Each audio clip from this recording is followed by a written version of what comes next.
안녕하세요. 오늘도 사연살롱을 찾아주셔서 감사합니다.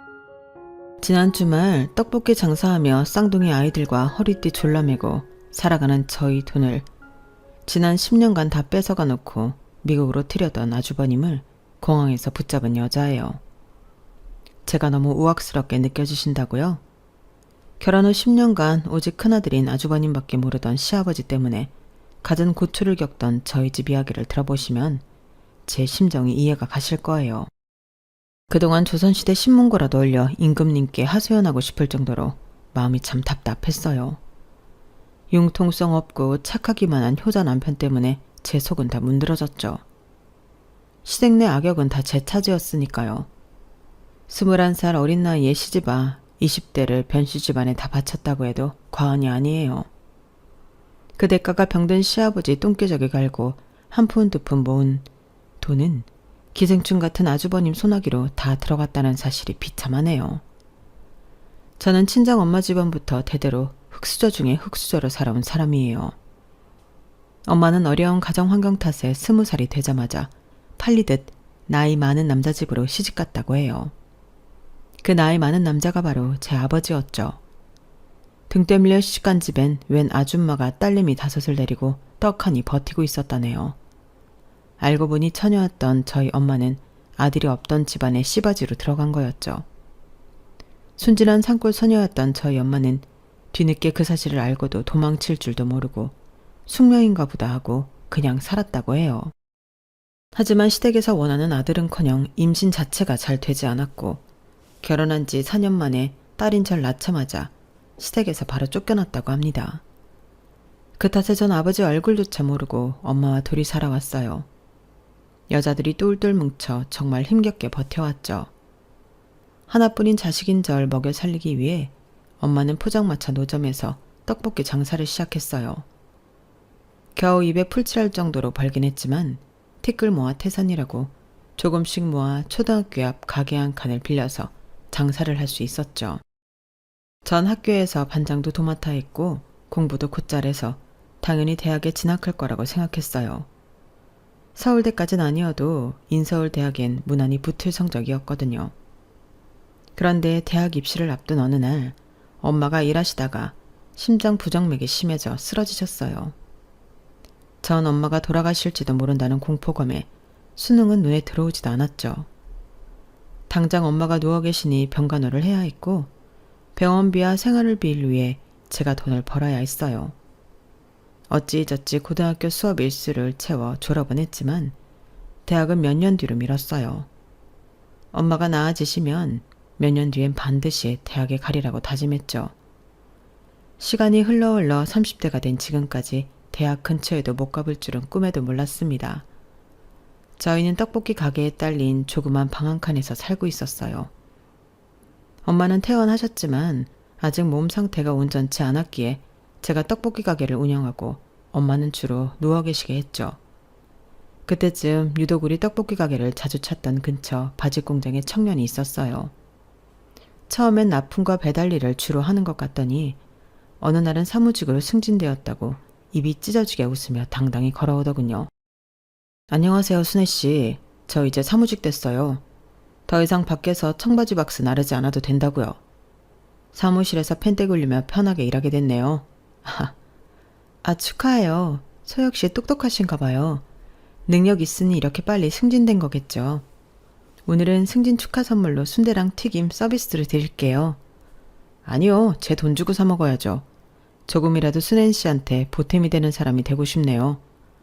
혹시 저한테 축하 선물 주고 싶으시다면 데이트 기회 한번 주시는 건 어떨까요? 제가 풀코스로 다 쏠 테니.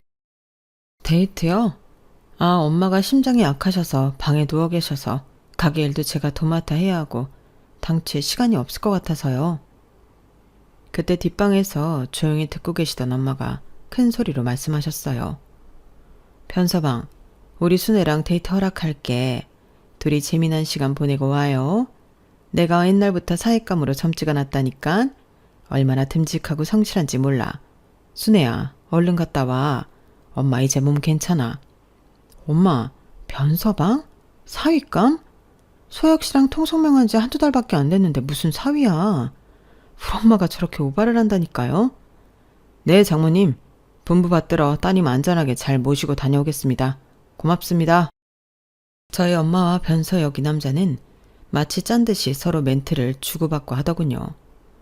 저도 마음속으론 싫지 않았는지 엄마가 괜찮게 본 남자라면 나도 믿을 수 있겠지 하는 생각에 생애 첫 데이트를 즐길 수 있었죠.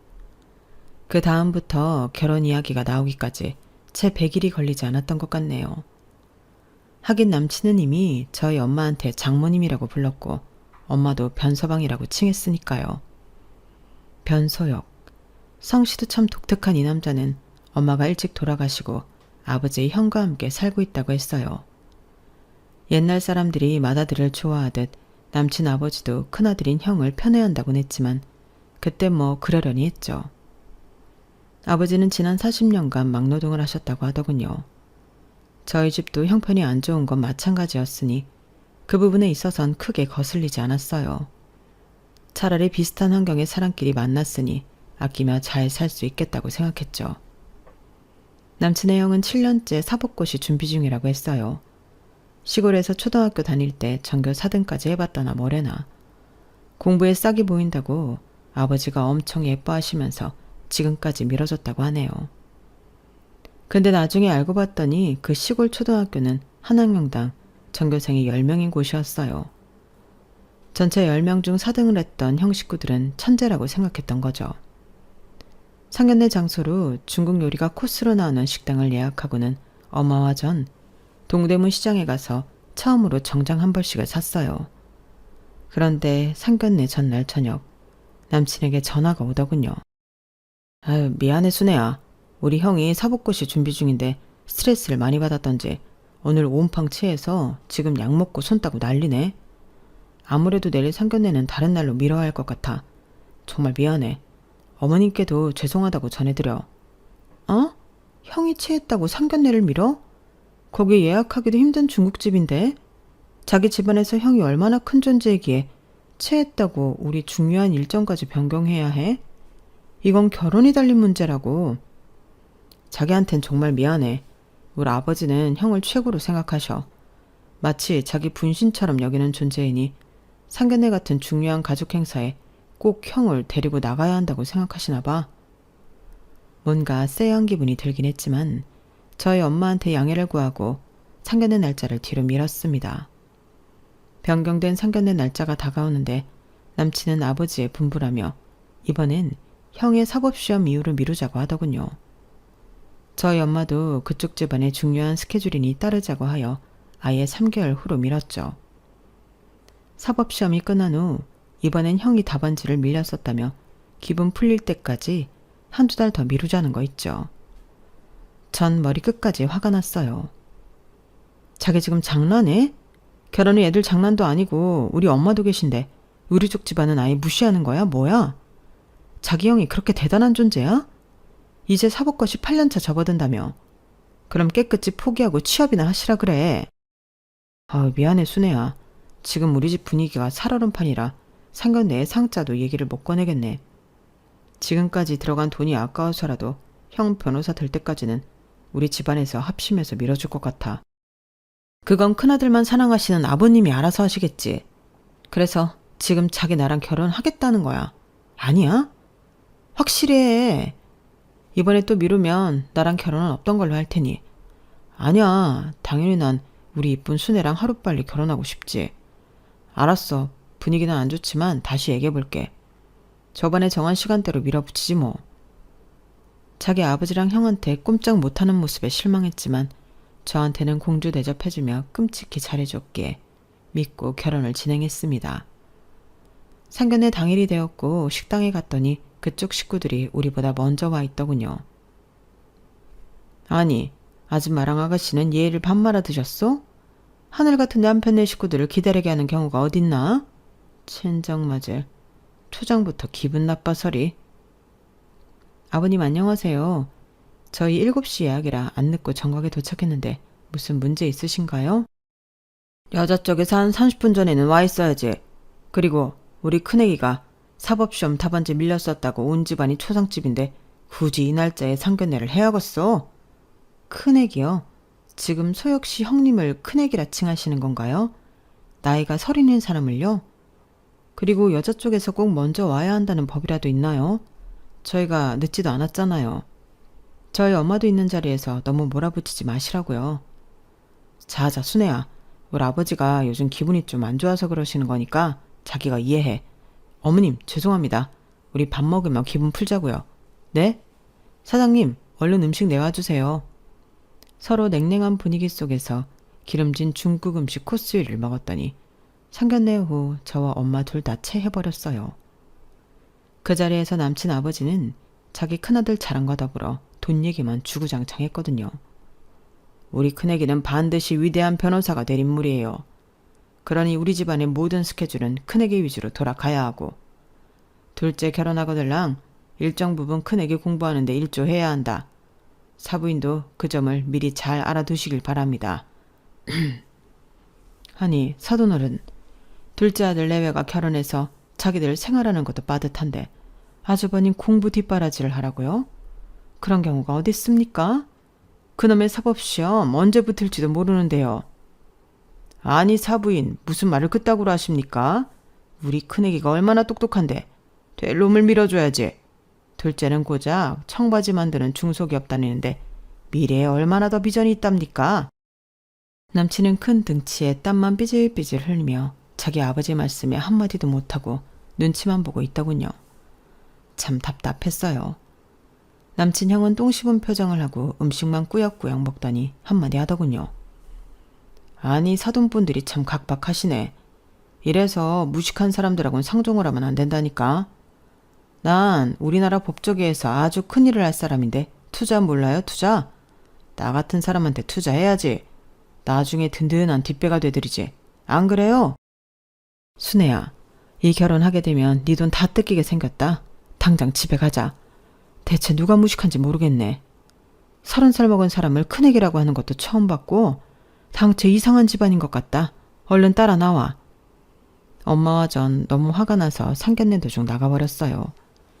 집에 와서 엄마와 진지하게 상의를 해봤죠. 이 결혼을 진짜 파토낼지 계속 진행할지에 대해서요. 엄마 미안해요. 저쪽 집안 분위기가 저 정도일 줄 몰랐네. 완전 예의를 밥 말아먹은 집안이야. 모든 게 다 큰형 위주로 돌아가나 봐. 소혁 씨는 너무 착한데 어떡하면 좋지 엄마? 넌 나의 전철을 밟지 않았으면 좋겠어. 난 혼인신고도 못 해보고 시댁에서 이용만 당하고 쫓겨났잖니? 난 우리 순애처럼 예쁜 딸을 얻었으니 그걸로 만족하고 살지만 우리 딸은 행복하게 살아야지. 안 그래? 내가 너무 어린 나이고 처음 사귄 남자친구라 그런지 나한테 끔찍하게 잘해주는 이 남자랑 결혼하고 싶은 마음이 크긴 한데 아무래도 안 되겠지? 그때 갑자기 떡볶이집 문을 쾅쾅 두드리는 소리가 들렸어요. 장모님, 순애야, 저 변서방이에요. 문 한 번만 열어주세요. 제가 무릎 꿇고 빌 테니 우리 아버지 한 번만 용서해 주시고 제발 들여보내주세요. 웬 소란인가 싶어 얼른 문을 열어주었죠. 곰 같은 남친이 무릎을 꿇고 엉엉 울며 싹싹 빌고 있더라고요. 여기서 뭐 하는 거야 대체? 얼른 집 안으로 들어와. 남들이 보면 큰일이라도 난 줄 알겠네. 고마워 순애야. 자기랑 장모님이 마음 상해서 상견례 하다 말고 집으로 쌩하니 가버렸는데 그게 큰일이 아니고 뭐야. 내 얼굴 다신 안 볼 줄 알고 겁이 나서 울며 불며 쫓아왔다고. 장모님께 내가 잘 말씀드릴게. 남친은 울 엄마에게 너무 죄송했던지 얼굴을 쳐다도 못 보고 땅바닥에 코 박고 넙죽 엎드려서 엉엉 울며 싹싹 빌더군요. 장모님, 제발 순애랑 결혼하게 해주세요. 저 순애 없으면 못 살아요. 순애가 제 첫사랑이자 마지막 사랑이라고요. 아까 저희 식구들이 너무 잘못한 건 제가 이렇게 엎드려 사죄할게요. 한 번만 봐주세요, 장모님. 아우, 변서방 왜 이러나. 똑바로 앉아서 말해. 큰 등치에 힘들게 뭘 무릎까지 꿇고 두 손으로 빌고 있어. 우리 딸이 그 집으로 시집 가면 너무 힘들 것 같아서 그래. 변서방 착한 거야 내가 알지. 제가 중간 역할 잘할 테니 걱정 붙들어 매세요. 장모님, 남자로서 그까지 총알바지 제가 할게요. 우리 아버지랑 형도 그렇게까지 나쁜 사람은 아닌데 이번에 사법시험 망쳐서 기분들이 안 좋아서 그런 거예요. 죄송해요. 그 후에도 남친은 맨날 우리 떡볶이 가게에 와서 울고불고 저희 엄마와 저한테 매달린 끝에 결혼 승낙을 받아냈고 우린 결혼하게 되었습니다. 그런데 결혼식 당일에도 참 황당한 일의 연속이었어요. 신랑 측 축의금을 말도 없이 시아버지가 싹 다 챙겨간 거였어요. 아주버님 고시촌 원룸비 대야 한다는 이유였죠. 눈 뜨고 코 베인 느낌이었습니다. 그 후로도 결혼 10년간 시아버지와 아주버님이 우리 돈을 밥 먹듯이 빼가는 일은 계속되었습니다. 지금까지 제가 정신병 안 걸리고 멀쩡히 살아있는 게 참 용하네요. 결혼한 지 3, 4년쯤 되었을 때 임신이 되었어요. 이란성 쌍둥이였죠. 투룸에서 월세로 살고 있었는데 쌍둥이가 태어나서 잘할 생각을 하니 얼른 돈을 많이 모아서 방 3개짜리 24평 아파트로 이사 가야겠다는 목표가 더욱 확실해지더군요.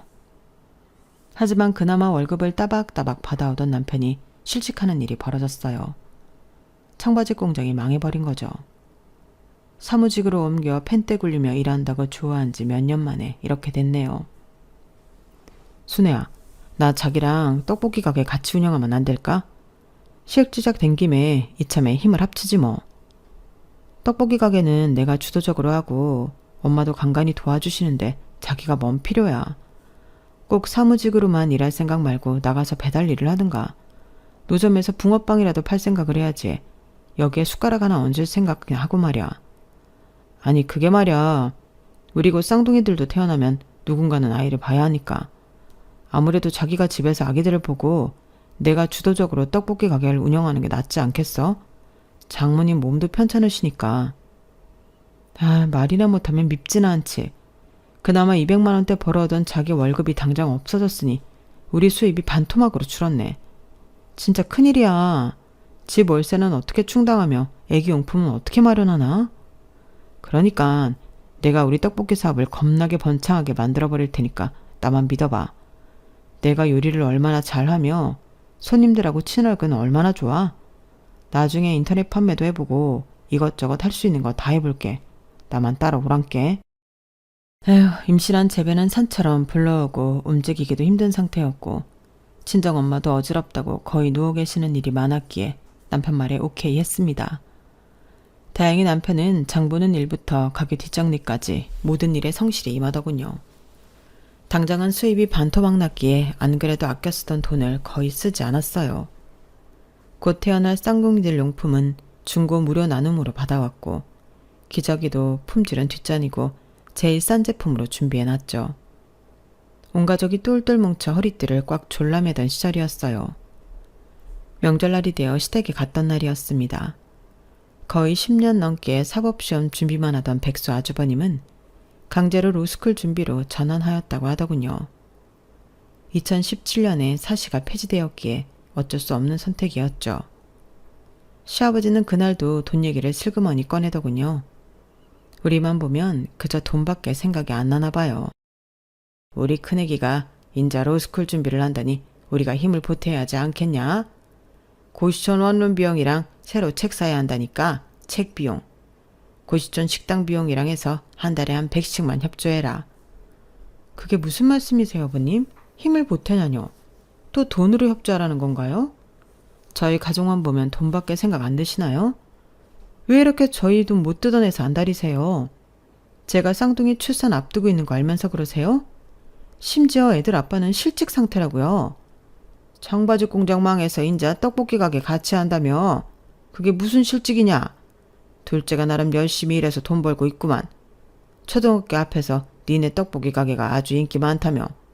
돈을 쓸어 담겼구만. 무슨 말이냐? 한 가족인데 돈 좀 대주기 그리도 아깝냐? 맨날 심드렁한 표정으로 시아버지 뒤에서 듣고만 있던 아주버님이 말을 거들더군요. 아니 듣자 하니 내가 무슨 돈을 뜯어냈다고 그래요. 로스쿨 가서 변호사 시험 합격하면 다 갚을 테니 기쁜 마음으로 협조해 주세요.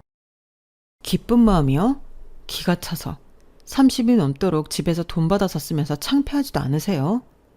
알바하면서 공부하는 고시생들도 많다고요. 왜 아주버님은 없는 집 자식이면서 황제처럼 알바 한 번을 안 하시는 거예요? 야, 너 시애비 앞에서 지금 우리 귀중한 큰애기 흉을 보는 거냐?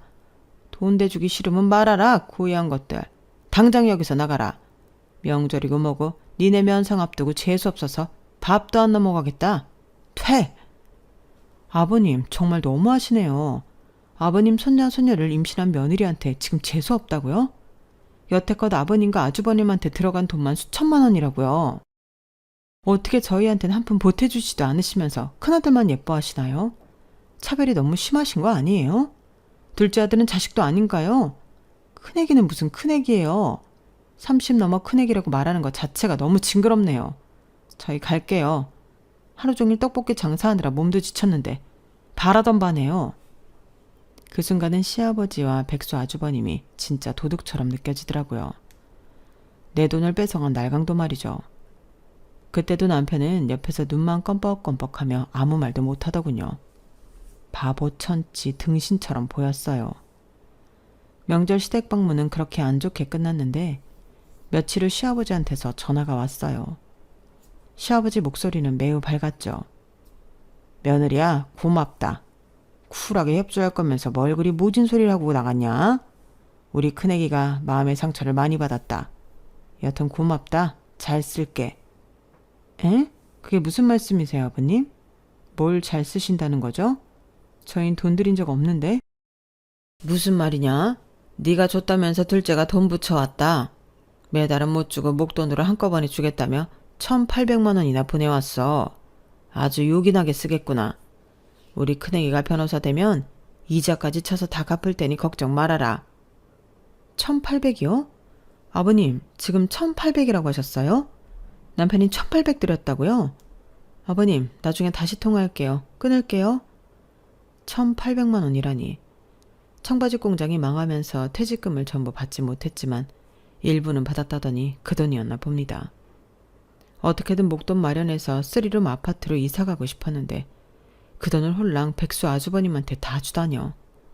눈앞이 캄캄해졌어요. 당장 남편한테 따져 물었죠. 당신, 나 지금 열받아서 이 떡볶이 가게도 폭발시켜버리고 싶어. 다 같이 망해보자고 어디. 순애야, 아기도 가졌는데 그렇게 험한 말씀은 안 되지. 우리 쌍둥이들 다 듣겠다. 대체 왜 그래? 1,800? 180도 아니고 1,800을 들었다는 거야? 그 기생충 같은 당신 형한테? 대체 변호사는 언제 되는 건데 그 돈을 받기나 할 수 있을 것 같아? 당신 미쳐버렸냐고. 그걸 웃지 알았대? 아버지 기분 좋으시라고 당신이 쿨하게 승낙했다고 말씀드리긴 했지만 아버지가 낼름 전화하셨단 말이야? 자기야, 흥분 가라앉혀. 쓰러지겠다.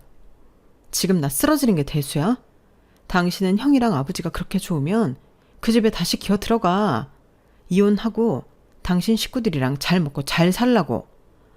아니, 이혼이라니. 순애야, 우리가 어렵게 쌍둥이까지 가졌는데 아이들 무사히 출산해서 같이 잘 키워야지. 이혼이라니 무슨 소리야. 내가 천벌받을 짓을 했어. 정말 미안해. 무릎 꿇고 빌게. 결혼 승낙 받을 때도 무릎 꿇고 울고불고 난리를 치며 빌더니 또 그게 먹힐 것 같아?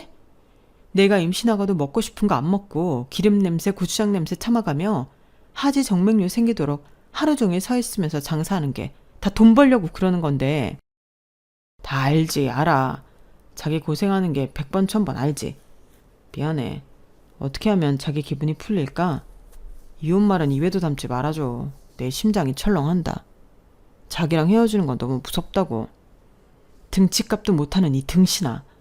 나랑 이혼하기 싫으면 1,800만 원 당장 가서 돌려받아. 계좌 가서 보여달라고. 내가 두 눈으로 확인해야겠어. 앞으로 통장은 싹 다 내가 관리할 거야. 알았어. 다시 가서 받아올게. 조금만 기다려줘. 기다리긴 뭘 기다려. 당장 가. 오늘 장사는 내가 다 할 테니 얼른 가서 우리 돈 가져와. 전 남편 엉덩이를 뻥 차버렸어요. 시댁 가서 돈 돌려받아 올 때까지 집에 들어올 생각일랑 말라고 했죠. 그 후 받아온 돈은 1,500만 원. 솔직히 마음으론 그 정도도 선방했다고 생각했어요. 순순히 돈 돌려줄 사람들이 아닌 걸 알았거든요. 분통 터졌지만 300만 원은 거지들한테 적선했다 생각했습니다. 친정엄마는 돈 아낀다고 병원도 잘 안 가시다가 지병이었던 심장 부정맥에 합병증까지 더 서했었어요. 저도 쌍둥이들 출산해서 키우며 정신없었고 남편도 혼자 떡볶이 가게 운영하느라 장모님까지 돌볼 여력은 없었죠. 이게 다 핑계였다는 걸 나중에 깨달았어요. 제가 아팠다면 저희 엄마는 절 이렇게 방치하진 않았을 텐데 사랑은 내리사랑이라고 제 새끼들만 돌보느라 친정 엄마한테 너무 소홀했던 거죠. 제가 참 불효녀였고 몹쓸 딸이었네요. 뒤늦게 후회한들 시간을 되돌릴 수 없겠죠. 그날도 엄마 혼자 떡볶이 가게에 한 조그마한 골방에서 주무시다가 심장마비로 떠나시고 말았습니다. 남편이 아침에 가게 문을 열고 들어가 보니 이미 싸늘하게 식어 있더래요. 비참했습니다. 그저 먹고 사는 문제에만 급급했던 제가 원망스러웠어요. 더불어 태어날 때부터 늘 따라다니는 가난도 지긋지긋하더군요. 하지만 정신을 차리고 장례식을 정성스레 치러드렸습니다.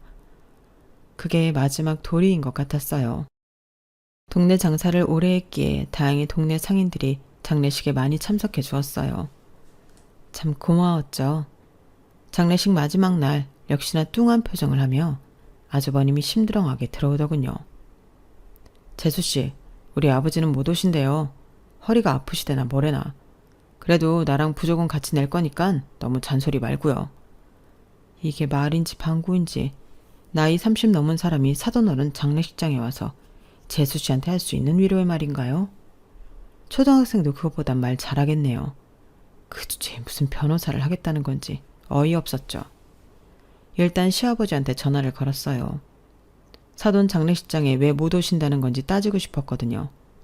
정말 예의가 아니라고 생각했어요. 아버님, 몸이 많이 안 좋으세요? 저희 친정엄마 돌아가셨는데 눈 하나 깜짝 안 하시고 들여다보지도 않으세요? 장례식장엔 당연히 와야 하는 거 아니신가요? 당연히 가야 하는 게 어딨냐 세상에. 내 사정이 안 되면 못 가는 거지. 나 지금 등산동호회에서 등산하고 여자 회원들하고 한잔하고 있으니 전화 끊어라. 네?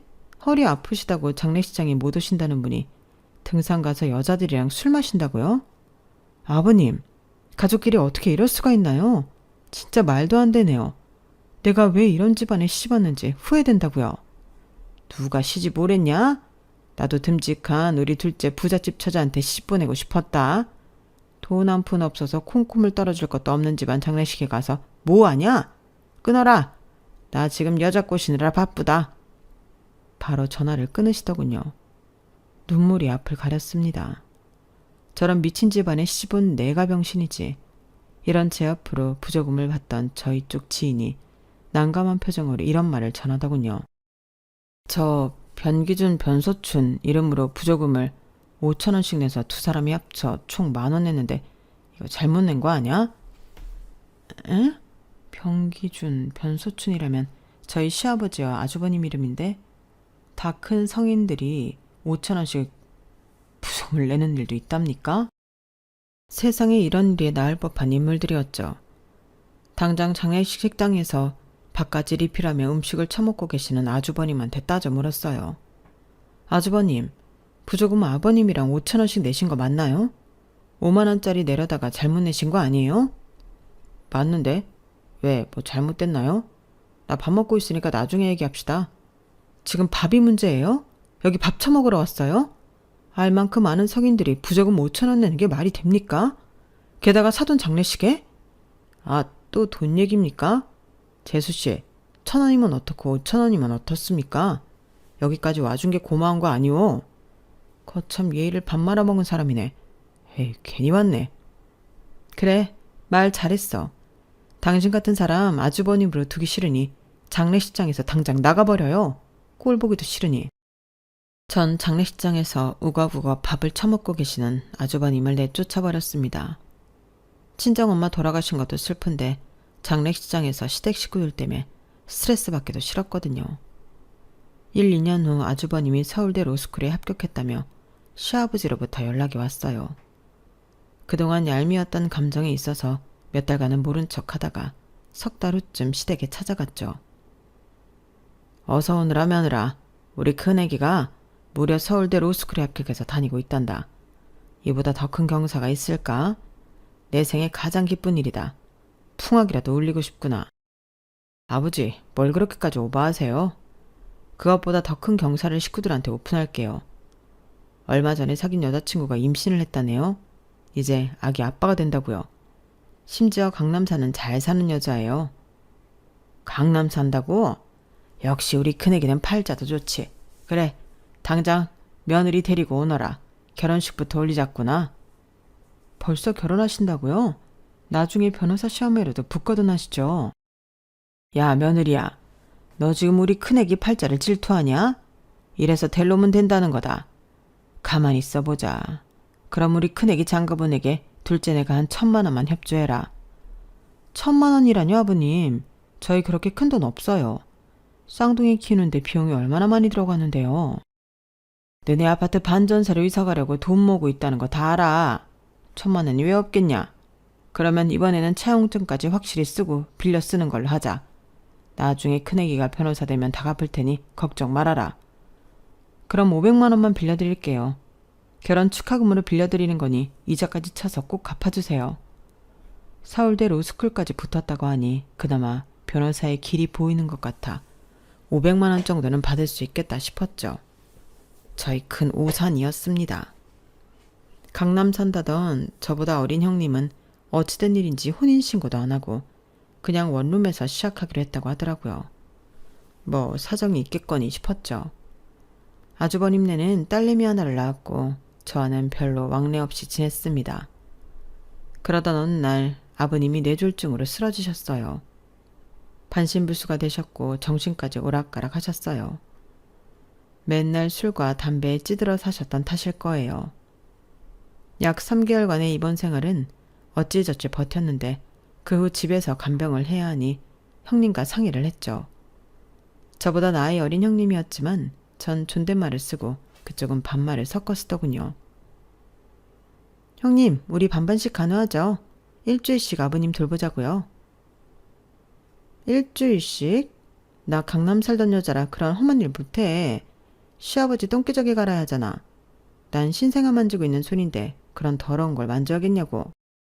난 뭐 아들 안 키우나요? 그리고 강남 살던 사람이면 손발도 못 쓰나요? 지금 강남 사는 것도 아니고 저희랑 같은 동네 원룸 살잖아요. 여튼 난 못하니까 알아서들 해요. 그래도 내가 손윗 형님인데 아랫사람들이 허드렛 일 해야 하는 거 아닌가? 뭐? 아랫사람? 더 나보다 나이도 어리면서 형님 대접해줬더니 눈가리에 뵈는 게 없더냐? 진짜 열받네.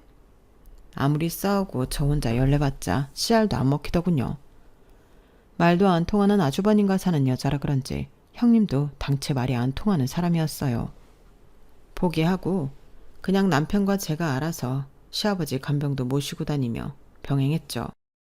그날도 시아버지 모시고 남편과 아이들까지 데리고 병원에 꾸역꾸역 갔는데 저희 고등학교 동창을 만났어요. 미리야, 진짜 반갑다. 병원엔 웬일이야? 어디 아파서 왔어? 거기 대기업은 계속 다니고 있고?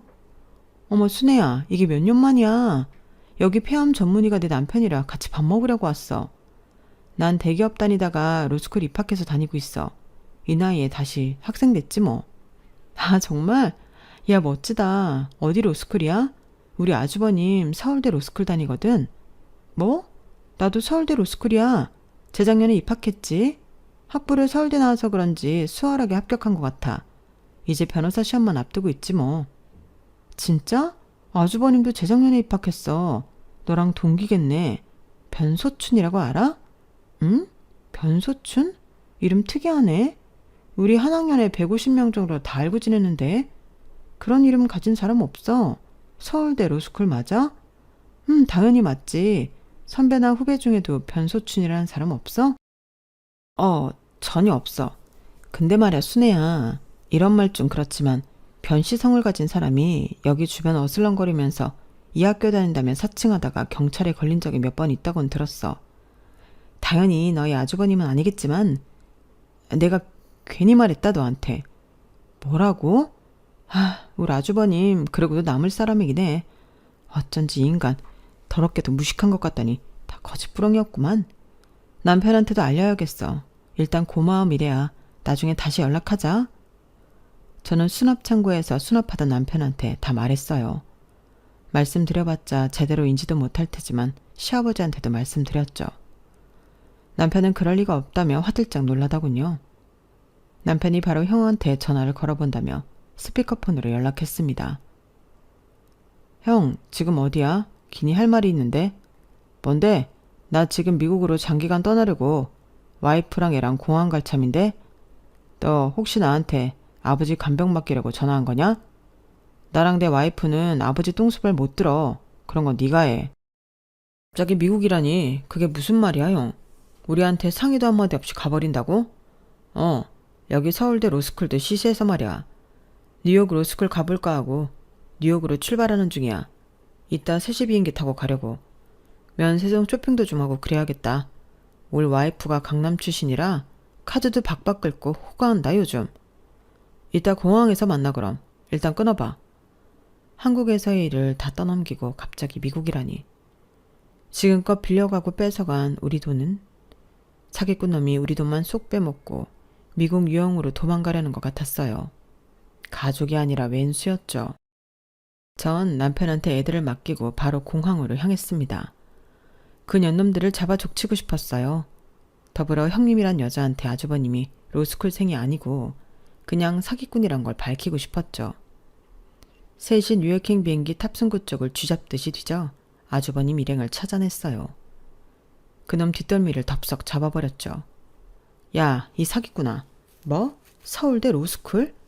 지금껏 공부도 안 하고 백수로 지내면서 이젠 사기까지 쳐?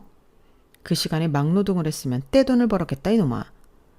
옆에 있던 형님 눈이 휘둥그레지더군요. 여보, 동서가 지금 무슨 말하는 거야? 당신 서울대 로스쿨 다니다가 뉴욕대 로스쿨로 전학 가려는 거 아니었어? 이보쇼, 정신 차리쇼 형님. 서울대 로스쿨 나왔다고 뉴욕대에서 그리 쉽게 전학을 받아줍니까? 무슨 초등학교 전학갑니까? 이놈 순 사기꾼이에요. 내 돈 내놔 이놈아. 지금껏 뺏어간 내 피 같은 돈 내놔. 나보고 웬 사기꾼이래? 이 옆에 내가 미쳤나? 재수씨라고 대여해줬더니 선을 시계 넘네. 니까짓게 뉴욕 가서 뭘로 밥 벌어먹고 살려고 그러냐? 돈도 없는 기생충 같은 게 네 아버지 간병은 왜 우리한테 다 떠넘기냐고. 내 와이프가 강남 살던 여자고 부잣집 딸내미인데 왜 못 살아? 미국 뉴욕 가서 떵떵거리면서 살 거다. 이거 놓으라고. 쪽팔리게 진짜. 옆에 있던 형님이란 여자가 자기 집안 돈 믿고 뉴욕으로 간다니까 화들짝 놀라 거들더군요. 여보, 나 고아 출신의 돈 없는 여자야. 자기한테 돈 많다고 한 거 다 개뻥이라고. 지금껏 다 카드 돌려막기로 돈 쓰고 다닌 거야. 근데 자기도 서울대 로스쿨생 이런 거 다 뻥이야? 뭐? 자기 친정 강남 사는 사업가 집안이라며. 다 거짓말이었어? 이제 우리 어쩌지? 미국 가서 살 준비 다 해놨는데 말이야. 부부가 둘 다 쌍으로 가관이더군요. 둘 다 서로에게 뻥치다 딱 걸린 거였어요. 형님은 고아 출신에 빚만 엄청나게 있던 여자였고 아주버님도 사실 오락실만 열심히 드나들던 백수 아재였죠. 그들 사이에 태어난 아기만 불쌍했어요. 그들이 이혼하든지 말든지 그 후 저는 아주버님이랑 작자에게 내 돈 받아내는 데만 힘썼습니다. 차용증 써서 빌려줬던 500은 어찌저찌 받아냈고 다른 돈들도 지구 끝까지 꼭 쫓아가서 받아낼 거예요. 저희 떡볶이 가게는 남편이 잘 운영하여 매출이 늘어났어요. 밀키트로 인터넷 판매도 시작하자 매출 규모는 수직 상승하더군요. 그 돈으로 시아버지는 요양병으로 보냈습니다. 집에서 보기에 한계가 있더라고요. 솔직히 뭐 얼마나 예쁜 사람이라고 집에서 수발 들고 싶겠어요. 요양병원으로 보내고 시아버지 얼굴 안 보니 살 것 같더라고요. 저희 가족은 방 3개짜리 24평 아파트로 이사갈 희망이 점점 보이네요. 그때까지 지금처럼 아끼며 성실히 살아야겠어요. 제 사연은 여기까지입니다. 여러분은 소중한 가족에게 이런 일 당하지 마시고 그저 행복하시길 바랍니다. 여러분, 사연 댓글에 응원과 현명한 조언 부탁드려요. 좋아요와 구독은 저에게 큰 힘이 됩니다. 오늘도 좋은 일 가득하세요.